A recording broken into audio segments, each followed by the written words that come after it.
చందమామ కథ. మర్యాద నిలిచింది. అనంతపురంలో అశ్వత్థనారాయణ అనే షావుకారు, భూపతి అనే రైతు ఉండేవారు. భూపతి ఒకనాడు షావుకారును 25,000 రూపాయలు చేబదులు కోరుతూ 4 రోజుల్లో బాకీ తీర్చేస్తానన్నాడు. షావుకారు సరే అని ఇచ్చాడు. భూపతి చెప్పిన గడువు 4 రోజులు కాదు గదా, 4 ఏళ్లు గడిచినాయి. బాకీ తీర్చలేదు. ఇదిగో ఇస్తాను అదిగో ఇస్తాను అంటూ జరుపుకొచ్చాడు. షావుకారు ఆశ వదులుకొని వాడెప్పుడైనా కనపడినా డబ్బు అడగడమే మానేశాడు. మరి కొంతకాలానికి ఒకనాడు షావుకారు ఊళ్ళో ఎక్కడికో వెళ్తుంటే టపా బంట్రోత్ ఎదురే టెలిగ్రామ్ అందించాడు. తక్షణం బయలుదేరి రావాల్సింది అని అతగాడి బావమర్ది వాళ్ల ఊరు నుంచి ఇచ్చిన తంతి ఇది. సరిగ్గా అదే సమయాన అనంతపురం నుంచి ఆ గ్రామానికి వెళ్లే బస్సు కూడా వచ్చి నిలిచింది. అది తప్పితే మళ్లీ బస్సు లేదు. జేబులో చూసుకుంటే 100 రూపాయలు కొంత చిల్లర ఉంది.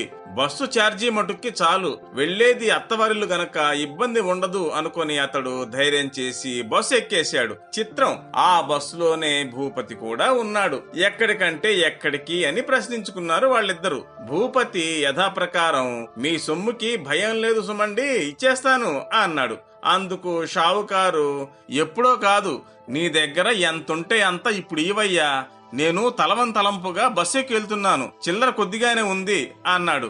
నా దగ్గర ఒక్క కాణీ కూడా లేదు అని ఒట్టు వేసి మరీ చెప్పాడు భూపతి. అయితే ఆ సమయంలో భూపతి దగ్గర 25,000 రూపాయలు ఉన్నాయి.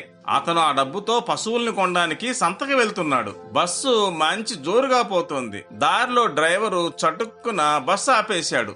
ఆపడంతో అట్నుంచి 5 ఇట్నుంచి 5 చెట్ల చాటు నుంచి పరిగెత్తుకుంటూ వచ్చి బస్సులో చొరబడ్డారు. ఎక్కడ వాళ్ళక్కడే ఉండండి, కదిలితే పిస్తోళ్లు పేల్చేస్తాం, డబ్బు దశకం అంతా బయటికి తీయండి అని గద్దించారు. అందరూ తమ తమ సొమ్ముల్ని పైకి తీశారు. అందరిలోకి నిర్విచారంగా ఉన్నవాడు ఒక్క అశ్వత్థనారాయణే. బస్సు ఛార్జీ పోను జేబులో కొంత చిల్లరే మిగిలింది. ఆ చిల్లర పైకి తీసి సిద్ధంగా ఉంచుకొని తన పక్కనే ఉన్న భూపతితో, నువ్వు నాకన్నా అదృష్టవంతుడు పోయ్, నీ దగ్గర ఒక్క దమ్మిడి కూడా లేకపోయే అంటూ యథాలాపంగా వాడి ముఖం కేసి చూశాడు. భూపతి మాట్లాడలేదు. దొంగలు దోచుకుంటూ వస్తున్నారు. మరో నిమిషానికి తన వంతు కూడా వస్తుందే. 1 కాదు 2 కాదు, భూపతి దగ్గర 25,000 రూపాయలున్నాయే. దాంతో భూపతి భయపడ్డాడు. ఏం తోచిందో గాని చటుక్కున తన జేబులో ఉన్న 25,000 రూపాయల నోట్లు తీసి షావుకారు చేతిలో పెట్టి, లెక్క చూసుకోండి, మీకు ఇవ్వాల్సిన 25,000 బాకీ తీర్చేశాను, రుణం తీరిపోయింది అన్నాడు. నిర్ఘాంతపోయాడు షావుకారు. ఇంతలో దొంగలు భూపతి దగ్గరకు వచ్చారు.